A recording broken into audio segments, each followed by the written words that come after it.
series buah roh. Jadi gereja mulai dari bulan Juni sampai bulan Juli berbicara tentang seri buah roh. Ada 9 seri buah roh dan hari ini kita bahas buah roh yang judulnya kesetiaan.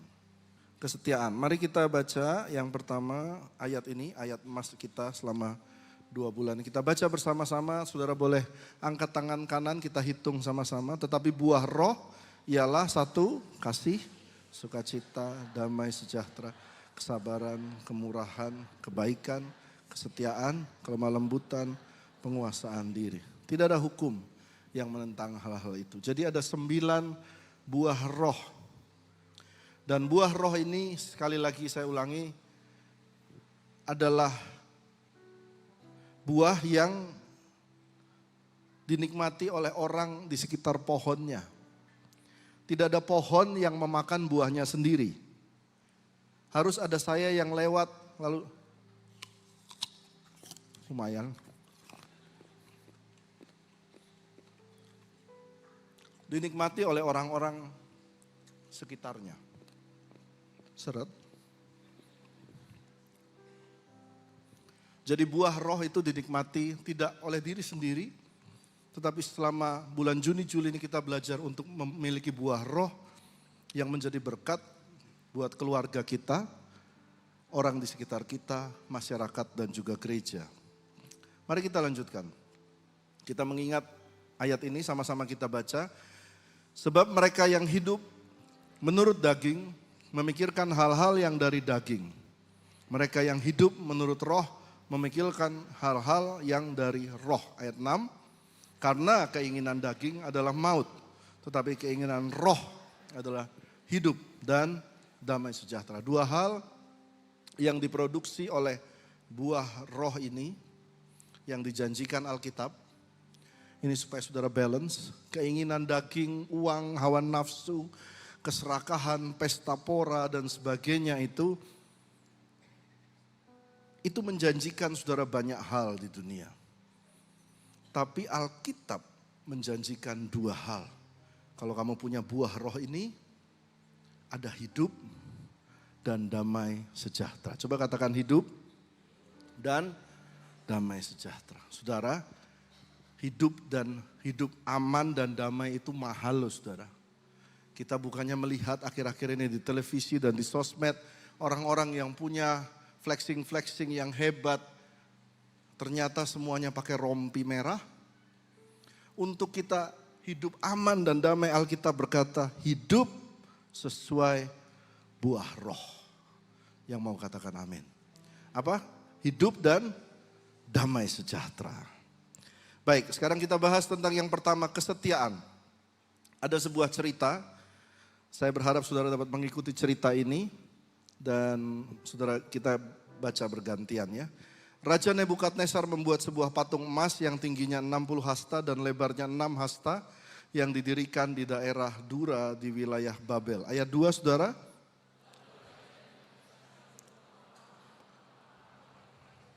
Para penguasa, para bupati, para bendahara, para hakim, para ahli hukum.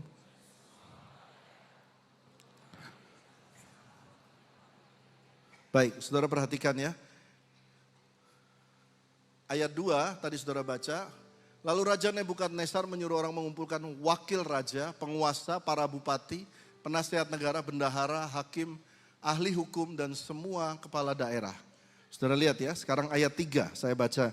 Lalu berkumpullah para wakil raja, penguasa, bupati, para penasihat negara, bendahara, hakim, ahli hukum, dan semua kepala daerah menghadiri pentahbisan patung yang didirikan Raja Nebukadnezar itu. 2 kali ditulis struktur pemerintahan yang ada di Babilonia. Ada raja, ada para wakil raja, penguasa, bupati, penasihat negara, bendahara, hakim, ahli hukum, dan semua kepala daerah. Dan itu ada 9 struktur. Ayat 2 saudara lihat, lalu ayat 3 dia ulang lagi sekali lagi. Dengan urutan yang sama. Artinya apa? Artinya berarti yang nulis ini, yang nulis pasti juga orang yang di area situ. Yang nulis ini juga pasti orang pemerintahan. Kalau dia bukan orang pemerintahan, dia akan cuek. Saya kemarin baru ikut menyelesaikan magister teologia. Waktu di sidang, semuanya disikat tentang penulisan yang salah. Yang dicari itu hal-hal kecil. Susunan kata, huruf besar, daftar pustaka. Kalau salah, dicari sama mereka. Nah, perhatikan saudara, bahwa susunan ini ditulis detail dan sama. Berarti, pertama kita tahu berarti kurang lebih 4.000 tahun yang lalu. Itu udah keren ya, sudah ada struktur negara. Yang kedua kita tahu bahwa ternyata zaman dulu menulis dengan susunan yang baik itu sudah terbiasa. Jadi saudara, ini pelajaran buat kita jemaat gereja. Kalau nulis WA yang jelas. Jangan disingkat-singkat, kamu sendiri yang tahu singkatannya. Habis gitu orang lain gak ngerti marah-marah. Jelas, kita itu mau kemana semua, tulis yang jelas. Dan ini keren sekali, dan saudara bisa tebak siapa yang nulis. Ya tidak lain yakni Daniel sendiri. Yakni orang pemerintahan, dia sendiri yang tulis. Lalu kita lanjutkan ayat yang keempat. Silakan saudara baca. Dan beginilah dititahkan kepadamu, hai orang-orang dari segala bangsa. Demi kamu mendengar bunyi sangkakala, seruling, kecapi, rebab, gambus, serdam dan berbagai jenis bunyi-bunyian, maka haruslah kamu sujud menyembah patung yang didirikan Raja Nebukadnezar. Saudara lihat saya garis, ditulis rebab, gambus, serdam, kecapi dan lain-lain. Ayat 6 saudara baca, siapa yang tidak sujud menyembah akan dicampakkan dalam perapian yang menyala-nyala. Ayat 7, sebab itu demi segala bangsa mendengar, sekali lagi diulang, bunyi sangkakala, seruling, kecapi, rebab, gambus, berbagai-bagai jenis bunyi-bunyian. Maka sujudlah orang-orang dari segala bangsa, suku bangsa dan menyembah patung emas yang telah didirikan Raja Nebukadnezar itu. Ayat 10 saudara baca, giliran saudara, Tuanku Raja, bahwa setiap orang yang mendengar, sekali lagi ditulis, bunyi sangkakala, seruling, kecapi, rebab, gambus, dan berbagai jenis bunyi-bunyian harus sujud menyembah patung emas itu. Sudah berapa kali ditulis? 3. Dan bahwa siapa yang tidak sujud menyembah akan dicampakkan dalam perapian yang menyala-nyala. Ayat 12 saudara. Yang kepada mereka telah Tuanku berikan pemerintahan atas wilayah Babel, yakni Sadrak, Mesak dan Abednego. Orang-orang ini tidak mengindahkan titah Tuanku. Mereka tidak memuja dewa Tuanku dan tidak menyembah patung emas yang telah Tuanku dirikan. Ayat 13, giliran saya. Sesudah itu Nebukadnezar memerintahkan dalam marahnya dan geramnya untuk membawa Sadrak, Mesak dan Abednego menghadap. Setelah orang-orang itu dibawa menghadap raja, ayat 14 saudara. Oke, sekali lagi saya melihat banyak yang sudah mulai enggak ikut. Ini tema hari ini buah roh tentang setia. Ayat baru 6, saudara sudah enggak setia. Ayat 14 sama ayat 5, ayat 14 ya, 1, 2, 3.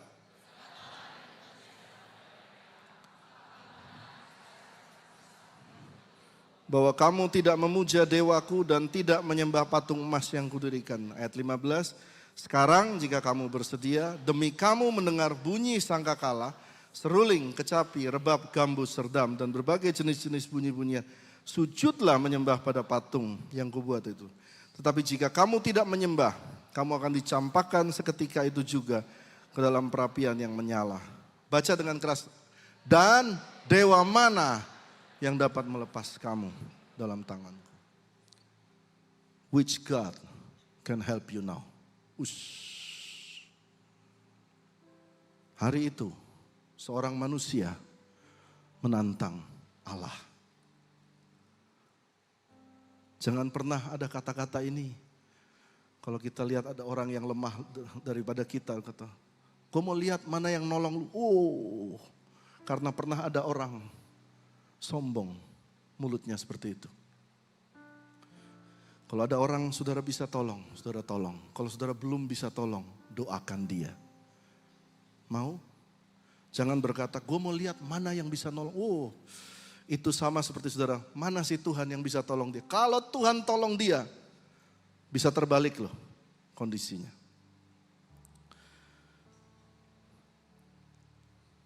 Nah, sekarang saya mau saudara memperhatikan ini.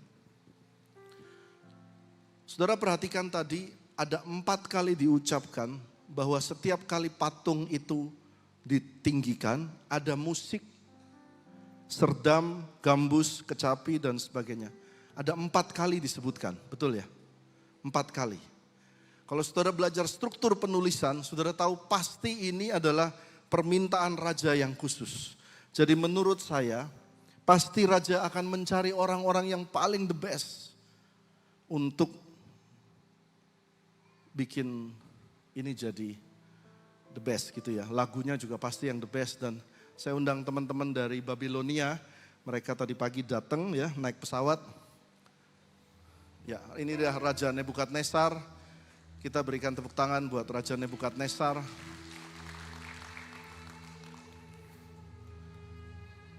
Ya. Oke, ini kan kamu depanan dong, Raja kok nggak pede. Ya. Saya tuh minta raja dan pengawal, bukan raja dan para gembala. Ini salah produksinya ini. Oke. Dan Raja Nebukadnezar berkata bahwa siapapun yang melihat, silakan berkata-kata. Siapa yang melihat patungku dan mendengar bunyi musik harus. Ya. Siapapun yang mendengar musik harus menyembah patungku. Kurang raja. Iya. Kurang raja. Siapapun yang mendengar musik harus menyembah patungku. Kurang ya saudara. Kamu harus buat mereka semangat. Ini kayak di Babilonia sekali lagi. Semua yang mendengar musik harus menyembah patungku. Oke. Wih, ya bagus. Nah sekarang seperti apa kurang lebih yang mau saya gambarkan pada saudara. Kenapa 4 kali disebutkan? Maka silahkan ini patungnya seperti ini. Silahkan musiknya seperti apa?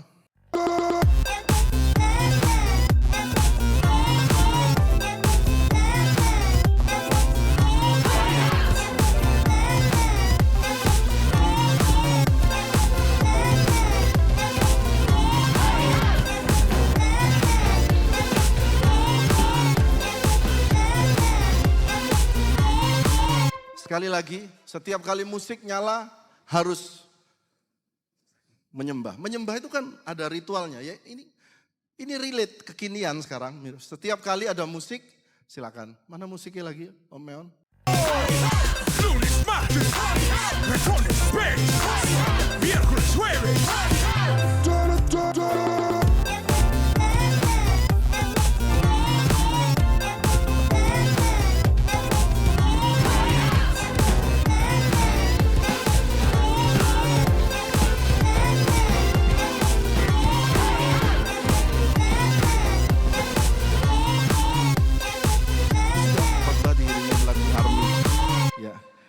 Saudara, bukankah mirip dengan akhir zaman saat ini? Setiap kali saudara mendengar musik itu, anak muda, gerakannya semua hafal. Betul nggak? Enggak ya, di sini nggak ada ya. Di sini semuanya lagu rohani. Ya kan? Amin lagi. Bukankah menyembah itu juga sama dengan berkorban? Betul nggak?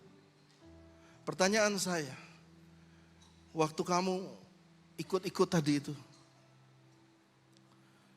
kamu kasih persembahan lebih besar enggak sih? Daripada tiket konser. Saya melihat di Amerika waktu Coachella. Begitu banyak anak muda yang pakai kredit card bapaknya. Sampai bapaknya 1 tahun harus nyicil. Begitu persembahkan semuanya. Tapi buat Tuhan. Yang ada di saat kita paling bawah. Yang menghibur hati kita waktu kita tidak punya pilihan. Kasihnya yang sisa-sisa. Kenapa kan saudara selalu berpikir, Tuhan tuh ada. Bukankah Tuhan setia? Iya Tuhan setia, kamu yang gak setia. Biar hari ini saudara kena marah sama gereja. Lalu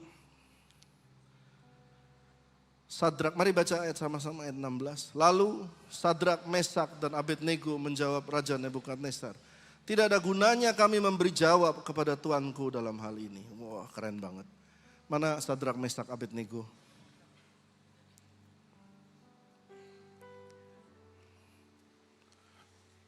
Ya. Oke, saling berhadapan. Raja yang di depan. Yang pegang mic siapa? Oke, sekarang pegang mic, baca ayatnya. Tidak ada gunanya, silakan. Tak ada gunanya kami memberi jawab kepada Tuanku dalam hal ini. Itu kayak drama-drama sinetron. Orang itu raja, tidak ada gunanya gitu dong, beriman gitu loh. Tak ada gunanya kami memberi jawab kepada Ya, Tuanku di dalam hal ini. Paketnya mana bang? Paketnya. Kirim paket. Ya bang, oke. Jadi dia bilang gak ada guna. Jadi sudahlah raja. Lalu selanjutnya silakan baca lagi. Jikalau kami yang kami puja sanggup melepaskan kami, maka ia akan melepaskan kami dari perapian yang menyala-nyala itu dan dari dalam tanganmu ya Raja. Dan rajanya ketawa. Oke, it's okay. Nanti ibadah 3 bagusan ya, nanti. Jika Allah kami yang kami puja sanggup melepaskan kami, maka ia akan melepaskan kami dari perapian yang menyala-nyala itu dan dari dalam tanganmu ya Raja. Dia berkata dengan iman, berkata Tuhan kami pasti punya caranya menolong kami. Katakan amin. Dengan caranya yang tersendiri, tidak dengan cara kami. Caranya Tuhan. Katakan caranya Tuhan. Bukan cara kami.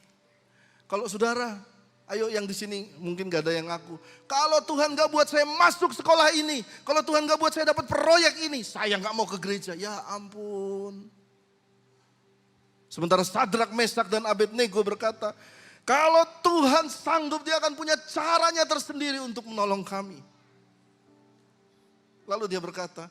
Tetapi seandainya tidak. If not. Ya udah. Hendaklah Tuanku tahu, ya Raja, kami akan tetap setia kepada Tuhan kami. Berikan tepuk tangan buat Tuhan Yesus. Saudara, lalu saya teruskan ya. Kesetiaan adalah bukan karena mendapat manfaat, tetapi karena pilihan. Ini penting.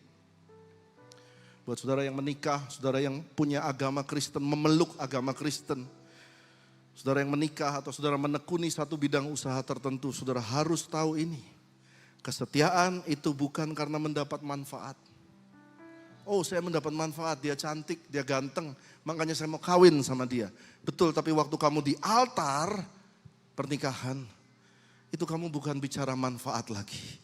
Tapi kamu memilih untuk setia satu sama lain. Saya ingat Intan. Waktu saya sakit mau dikateter di Singapura. Waktu itu masih after COVID. Tidak boleh tidur. Meskipun kamar waktu itu di Singapura kami dapat kamar bisa tidur 2 orang tapi dilarang. Maka dia setia. 4 malam, pagi dia datang, malam dia beliin nasi goreng. Dia setia. Kemarin waktu saya ujian, dia bawain tas, dia bawain semua kertas, dia setia. Waktu makan menikah sekalipun, kita harus jual emas tepai karena kekurangan uang, dia setia, dia gak ada mengomel. Karena dia memilih untuk setia. Bisa jadi lagu nih, memilih untuk setia. Lanjut saudara. Kata worship ada 60 kali di perjanjian baru. Artinya proskuneo. Kata proskuneo itu seperti seekor anjing kepada tuannya. Tidak ada tuh anjing yang datang kepada tuannya karena tuannya lagi kaya, lagi viral.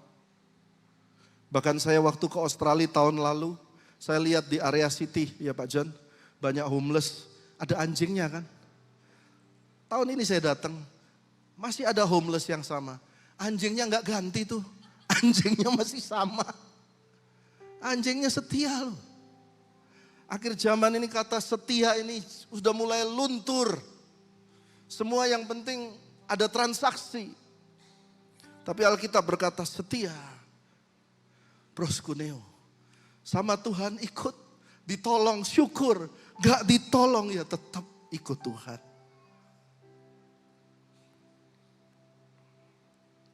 Kesetiaan yang selanjutnya. Tadi mana Deborah? Deborah mana Deborah? Deborah sama siapa tadi? Ada siapa di belakang? Ya, Deborah satu lagi.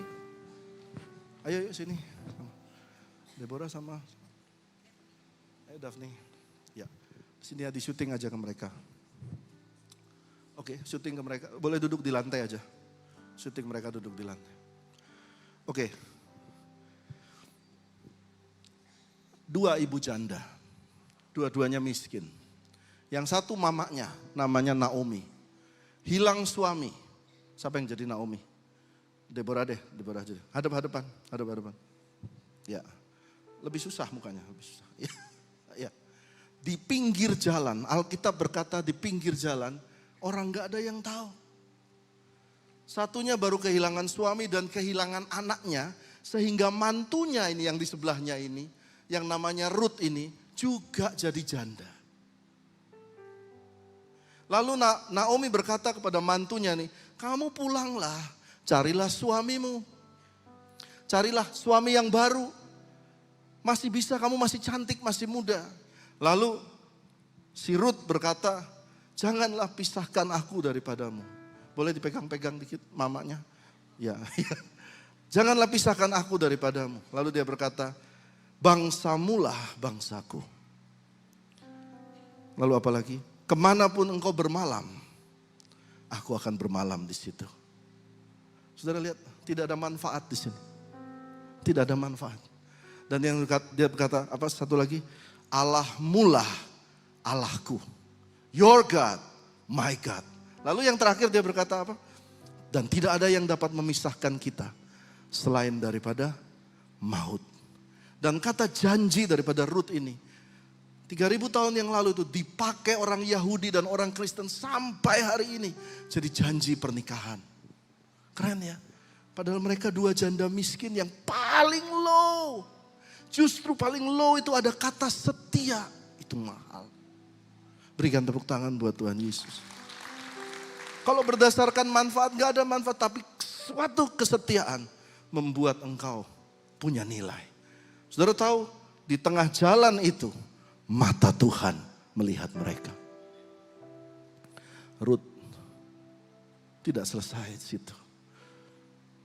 Dia punya anak, cucunya.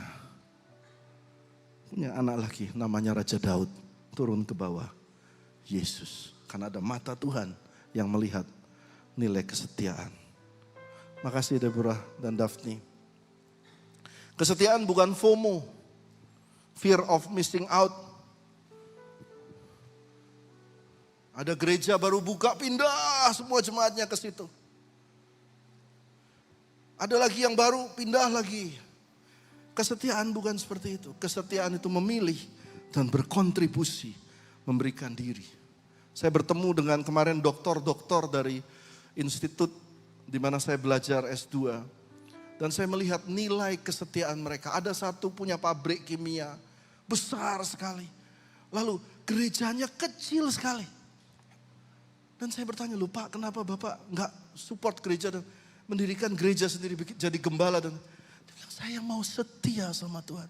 Ya ampun Pak, perusahaan Pak ini bisa IPO loh. Nilai. Itu di sini. Saudara lihat Mother Teresa sampai akhir hidupnya setia. Mengepalkan tangannya dan berdoa. Oke, terus kita lanjut. Maka meluaplah kegeraman Nebukadnezar, air mukanya berubah terhadap Sadrak, Mesak, Abednego. Lalu diperintahkannya perapian itu dibuat 7 kali lebih panas dari yang biasa. Ayat 20 giliran saudara. Kepada beberapa orang yang sangat kuat dan tentaranya dititahkannya untuk mengikuti Sadrak, Mesak dan Abednego. Dan mencampakkan mereka ke dalam perapian yang menyala-nyala itu. Lalu diikatlah ketiga orang itu dengan jubah, celana, topi, pakaian-pakaian mereka yang lain dan dicampakkan dalam perapian yang menyala. Ayat 22, karena titah raja itu keras, dipanaskan perapian itu dengan luar biasa, sehingga nyala api itu membakar mati orang-orang yang mengangkat Sadrak, Mesak, dan Abednego itu ke atas. Ayat 23, saudara boleh baca bersama saya, ini ada poin.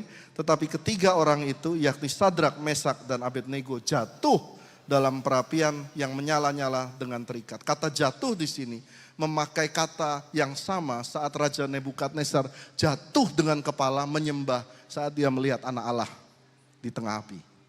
Jadi kata jatuh itu mereka juga jatuh sakarepmu Tuhan di dalam api. Kalau memang harus begini, aku terima. Keren banget. Ayat 24, kemudian terkejutlah Raja Nebukadnezar lalu bangun dan berkata kepada para menterinya, baca sama-sama, bukankah 3 orang yang telah kita campakkan dengan terikat dalam api itu? Jawab mereka, benar ya Raja. Ayat 25 katanya, tetapi ada 4 orang kulihat berjalan-jalan dengan bebas di tengah-tengah api itu. Mereka tidak terluka. Dan yang keempat itu rupanya seperti anak dewa. Saya lompat. Dan para wakil raja melihat mereka tidak mempan oleh api.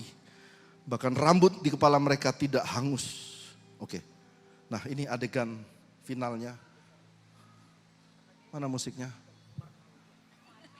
Musik.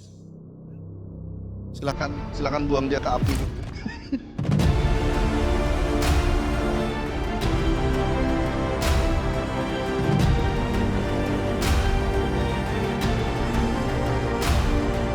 Kepalanya sampai ke tanah.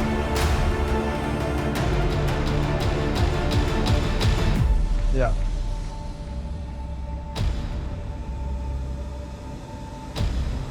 Lalu mereka berjalan-jalan di tengah api itu. Ayo, jalan.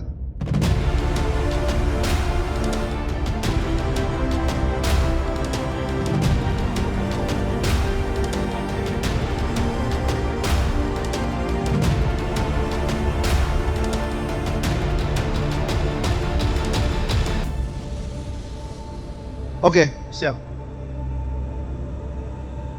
Sudah maju dulu, mau foto bersama raja-raja silakan. Dah, terima kasih, kita berikan tepuk tangan buat teman-teman.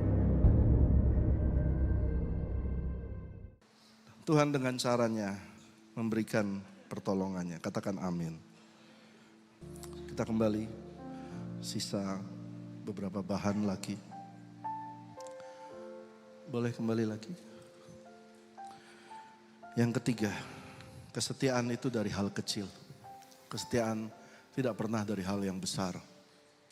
Mari kita baca Lukas 16 ayat 10. Barang siapa setia dalam perkara-perkara kecil, ia setia juga dalam perkara-perkara besar. Barang siapa tidak benar dalam perkara-perkara kecil, ia tidak benar juga dalam perkara-perkara besar. Gereja mengencourage saudara semua untuk setia dalam hal-hal kecil. Setia dalam hal keuangan. Kalau saudara ada partner bisnis, jangan pernah ambil haknya orang. Jujur dalam hal-hal kecil. Dan kalau saudara setia dan jujur, orang lain yang jahat sama saudara, saudara masuk api, Tuhan bersama saudara. Itu janji Tuhan. Yang selanjutnya, 4, kesetiaan itu dinilai dan dilihat oleh Tuhan di akhir hidup kita. Satu-satunya buah roh. Saudara perhatikan, buah roh ini tadi mana buah roh? Bisa kameranya? Kamera. Ya, ini kan buah roh. Kesetiaan, kebaikan, kemurahan, penguasaan diri, itu semua dinikmati oleh orang-orang di sekitar kita, termasuk kesetiaan. Kan kita senang kalau kenal sama orang yang setia, betul kan? Tapi satu-satunya yang dilihat Tuhan, waktu kita nanti menutup mata, apakah engkau tetap setia? Keren. Jadi satu-satunya buah roh. Kita baca ayatnya Matius 25 ayat 21. Maka kata tuannya itu kepadanya, sama-sama, baik sekali perbuatanmu itu, hai hambaku yang baik dan setia. Engkau telah setia dalam perkara kecil.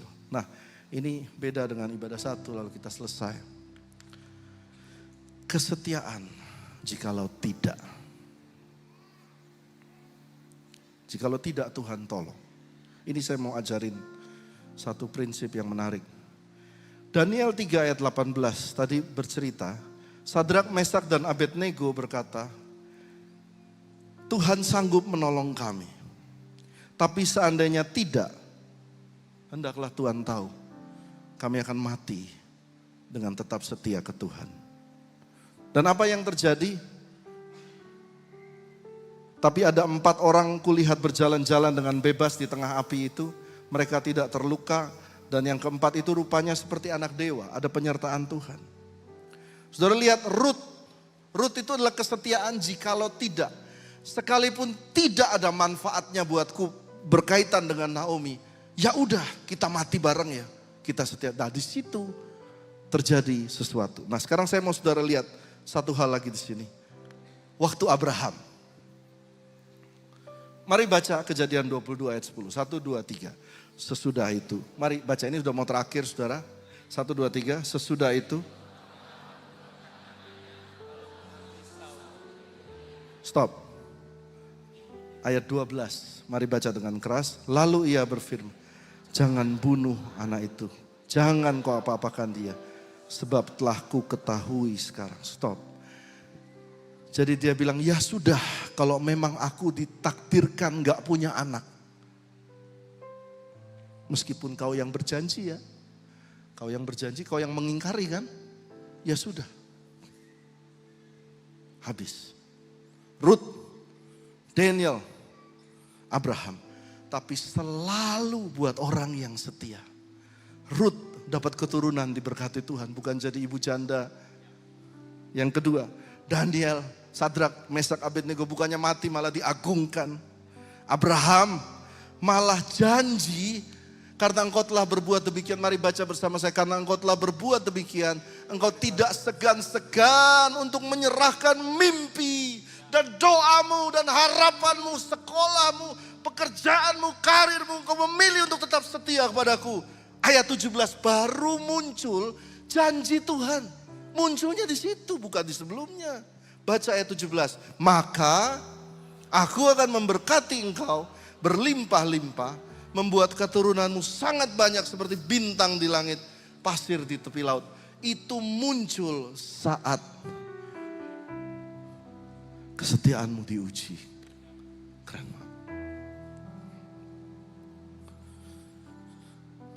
Mari baca sama-sama Mazmur 26 ayat 3. 1, 2, 3. Sebab pada kasih setiamu dan aku hidup dalam kebenaran. Saudara, kalau saudara mau setia, pandanglah Tuhan. Jangan pandang manusia kecewa, pandang Tuhan. Yang kedua, ke dalam tangan-Mu lah kuserahkan nyawaku. Engkau membebaskan aku ya Tuhan, Allah yang setia. Pada waktu kita akan menutup mata, kita kembali pulang ke Tuhan. Kita bisa berkata, Tuhan, aku tetap setia, Engkau juga setia.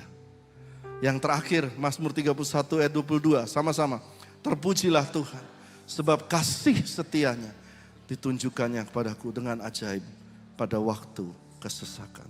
Saudara baca di sini 3 hal dalam hidup, mata yang tertuju pada Tuhan.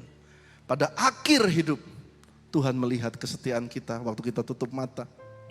Dan pada waktu kesesakan Tuhan tetap setia.